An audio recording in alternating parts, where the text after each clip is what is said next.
తిరుపతిరావు గారు తిరుపతిరావు గారు అందరికీ నమస్కారం. తిరుపతిరావు గారు, నా రాజమౌళి వాయిస్ గారు క్లారిటీ ఉందండి? ఉన్నదండి. రైట్. ఏదైతే P3 విధానాన్ని అవలంబిస్తుంది, ఖచ్చితంగా ప్రైవేటీకరణ చేస్తుంది ఈ కూటమి ప్రభుత్వం అంటూ కూడా జగన్ మండిపడ్డారు. అదేవిధంగా కూడా ఈరోజు ప్రెస్ మీట్లు పెట్టి కూడా వైసీపీ వ్యక్తులు కూడా చెప్పడం జరుగుతుంది. ఎందుకంటే మెడికల్ పాపులేషన్లో ఖచ్చితంగా మెడికల్ మొత్తానికి గాను ఇదంతా కూడా ప్రైవేటీకరణ చేస్తారు. ఇప్పటికీ మేము 17 కాలేజీలు కట్టాం, ఇప్పటి వరకు ఇక్కడికి చేసింది లేదు. మొత్తం ఈ గవర్నమెంట్ తీసుకువెళ్ళి ప్రైవేటీకరణ చేయడానికి వీళ్ళున్నారు. అంటే ప్రైవేటీకరణ చేయడానికి మెడికల్ కాలేజీలను ప్రైవేటీకరణ చేస్తారా? ప్రైవేట్ మెడికల్ కాలేజీలు ఉంటే కాకుంటే ఆంధ్రప్రదేశ్లో గవర్నమెంట్ పర్మిషన్ ఇస్తే కావచ్చు, ఎందుకంటే కేంద్ర గవర్నమెంట్ రాష్ట్ర గవర్నమెంట్ వాళ్ళు. కానీ ప్రభుత్వం కట్టేటికి ప్రైవేటీకరణ చేయొచ్చా? ఎలా చూడొచ్చు? రాజమౌళి గారు, ఇక్కడ రెండు విషయాలు మనం అబ్జర్వ్ చేయాల. ఒకటి, ప్రతిపక్ష నేత ఏదో ఒక రూపేణా ప్రజల్లోకి వచ్చాడు, దాన్ని మనం ఆహ్వానించాలా. ఎందుకనేసి అంటే అటు మేము శాసనసభలో కూటమి తరపున శాసనసభలో అవకాశం ఇస్తాము అనేసి అంటే మాకు హోదా కావాలని రావట్లేదు. ప్రతిపక్షం తాలూకా బాధ్యత ఈ విధంగానైనా నిర్వర్తిస్తున్నందుకు సరే, అది ఇది రైట్ ఆర్ రాంగ్ అనేది పక్కన పెడితే ఆ విధంగా ఆహ్వానించదగ్గ పరిణామం.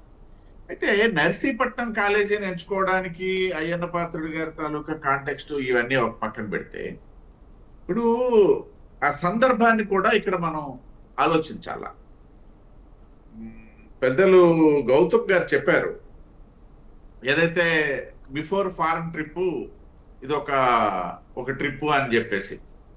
సో ఆ విధంగా ఇవాళ ఈ కాలేజీలకు సంబంధించి దీని పూర్వోత్తరాలు ఎవరికి తెలియదు.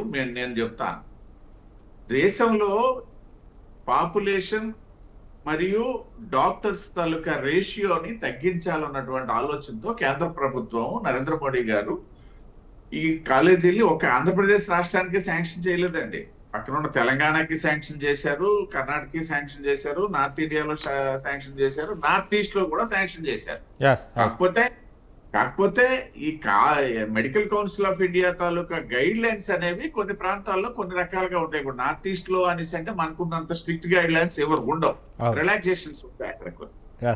అంతే అన్ని రాష్ట్రాలకి శాంక్షన్ చేస్తూ మనకి 17 కాలేజీలు శాంక్షన్ చేసిన తర్వాత దీనికి కేంద్ర ప్రభుత్వం కూడా తొలి విడతగా కొన్ని నిధులు మంజూరు చేయడం జరిగింది. ఉదాహరణకి నిన్న నర్సీపట్నం కాలేజీ ఏదైతే సందర్శించడానికి పూర్వ ముఖ్యమంత్రి జగన్మోహన్ రెడ్డి గారు వచ్చినటువంటి కాలేజీకి దాదాపు 12 కోట్ల రూపాయలు కేంద్ర ప్రభుత్వం మొదటి విడతగా విడుదల చేసినటువంటి దాంట్లో 11.77 కోట్ల రూపాయలు ఖర్చు పెట్టి నిన్న మనం చూసినటువంటి ఏదైతే పిల్లర్స్, ఒక 2 స్లాబ్లు పిల్లర్స్ ఆ స్థాయికి వచ్చింది, అక్కడితో ఆగిపోయింది. ఇది ఎప్పుడు జరిగింది?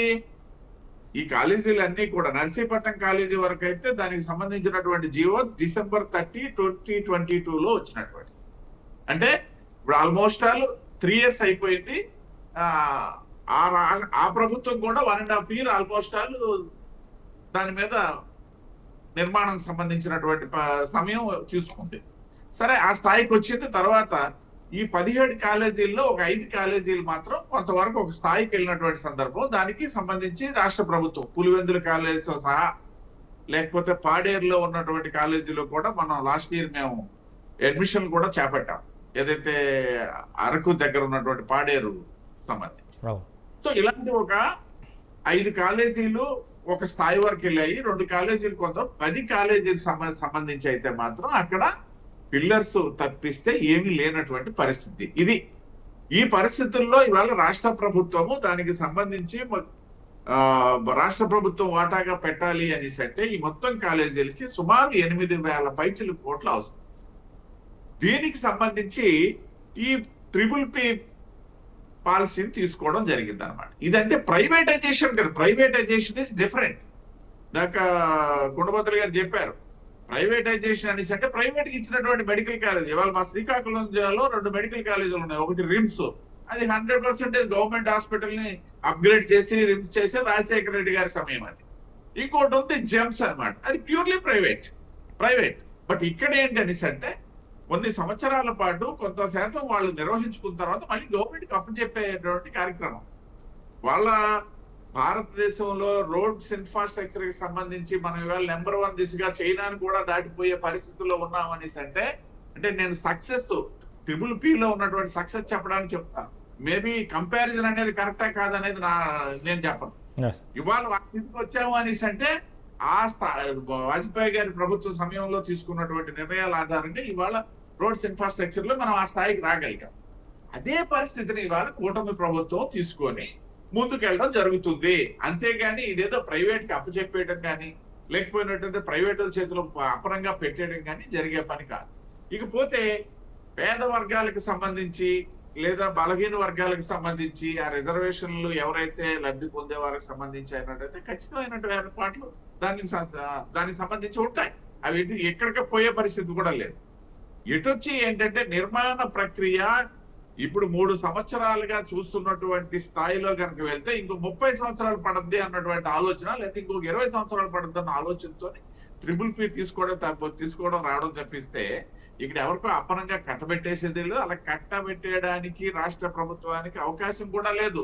ఎందుకంటే ఇది ఆల్రెడీ కేంద్ర ప్రభుత్వం సంబంధించినటువంటి నిధులు ఇందులో ఇన్వాల్వ్ అయి ఉన్నాయి. ఇప్పటికే కేంద్ర ప్రభుత్వం దాదాపు నాకు తెలిసి ఈ 17 కాలేజీలకి దాదాపు 200 పైచిల కోట్లు, ఎగ్జాక్ట్ ఫిగర్ నా దగ్గర లేదు కానీ పైచిల కోట్లు ఆ మొదటి విడతలోనే విడుదల చేయడం జరిగింది. వాటితోనే ఇప్పుడు జరిగినటువంటి పనులు ఏదో నేను చెప్పాను ఇందాక పులివెందుల లేకపోతే అట్లాంటి కొన్ని ప్రాంతాల్లో రాష్ట్ర ప్రభుత్వ ఇన్వాల్వ్మెంట్ తోని ఒక 5-6 కాలేజీల వరకు కాస్త ముందుకెళ్ళినటువంటి పరిస్థితి. ఈ నేపథ్యంలో ఇవాళ సరే వైసీపీ వాళ్ళు ఒక అస్త్రాన్ని తీసుకొని ప్రజల్లోకి రావడానికి ప్రతిపక్షంగా ఏ ఎవరూ ఆక్షేపించాల్సిన పని లేదు. వాళ్ళకి ఆ హక్కు రావచ్చు. కాకపోతే ఆ వచ్చే సిట్యుయేషన్ ఒకటి ఆలోచన చేయాలా. సిట్యుయేషన్ తో పాటు వచ్చేటువంటి అంశాన్ని కూడా వాళ్ళు ప్రాతిపదికగా మాట్లాడాలి. రాష్ట్రంలో మీరు మాట్లాడాలనేసి అంటే మేమే చెప్తున్నాం చాలా సమస్యలు ఉన్నాయని చెప్పేసి ఆ సమస్యల మీద మాట్లాడడానికి మీకు ఏమైనా ఇబ్బందులు ఉంటే ఉండొచ్చు. కానీ ఇటువంటి సమస్యలు తీసుకొని కేవలం మెడికల్ కాలేజీ ప్రైవేటులకు ఇచ్చేస్తున్నారు అన్నటువంటి ఇది ఏదైతే సృష్టించడం. రెండోది నిన్న విశాఖపట్నం వచ్చినటువంటి సందర్భం కూడా విశాఖపట్నంలో ఉన్నటువంటి పరిస్థితులను కూడా ఒక మాజీ ముఖ్యమంత్రి ఆయనేమి కేవలం ఒక పార్టీ అధినేతగా ఇవాళ ఉన్నటువంటిది లేదా మేము చెప్తాం. ఆయన ఇవాళ కేవలం మామూలుగా అధికారికంగా తీసుకున్నట్టు పులివెందుల ఎమ్మెల్యే అంటారు మా వాళ్ళు. ఎందుకంటే ప్రతిపక్ష నేత హోదా లేదుగా.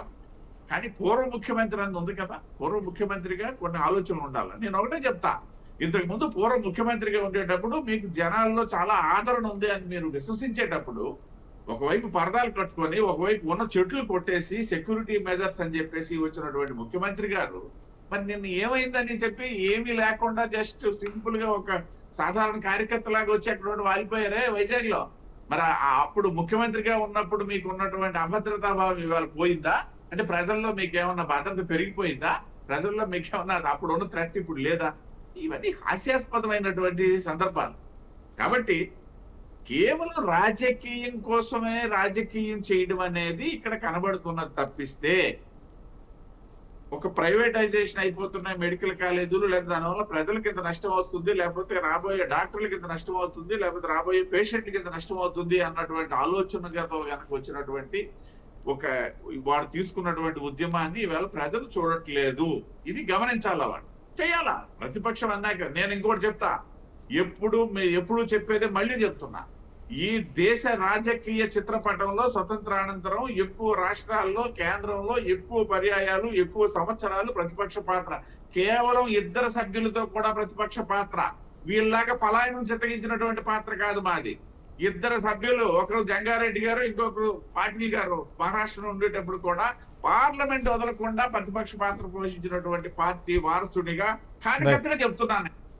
మీరు ఏదైనా ఉంటే ముందు అసెంబ్లీలో ఫేస్ చేయాలా, అసెంబ్లీలో నిలదీయాలా, అసెంబ్లీలో ప్రభుత్వాన్ని అడగాలా, అడిగిన తర్వాత ప్రజాక్షేత్రంలోకి రావాలి. రావడంలో తప్పుడేం లేదు, రావాలి మీరు.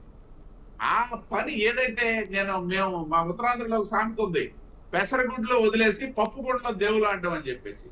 అంటే ఉంగరం పడిపోయింది అది పెసరగుడ్లో, ఇక్కడ పప్పుగుండలో దేవులు ఆడుతున్నారు జగన్మోహన్ రెడ్డి గారు. పెసరగుడ్లో దేవుళ్ళు అంటే దొరుకుతుంది లేకపోతే లేదు. సో ఇది ప్రశ్నిస్తున్నాను తప్పిస్తే వాళ్ళు ప్రతిపక్ష పాత్ర పోషించడంలోన వాళ్ళు ప్రభుత్వాన్ని నిలదీయడంలోన సక్సెస్ఫుల్ గా వెళ్ళినట్టయితే ప్రజాస్వామ్యం పరిడి వెళ్తుంది. అందులో ఖచ్చితంగా మేము ఆలోచిస్తాం. రైట్. ఇవన్నీ ఏదో కాలక్షేపాన్ని తీసుకున్నటువంటి కార్యక్రమాలే తప్పిస్తే ప్రజా స్పందన ఏ విధంగా ఉందని చూసి తీసుకొని ప్రజలకి క్షమించాలి, ప్రజలకి మేలు చేకూరే కార్యక్రమాలకి అయితే కనబట్టడం లేదండి. రైట్ రైట్ రైట్ అండి తిరుపతి రావు గారు.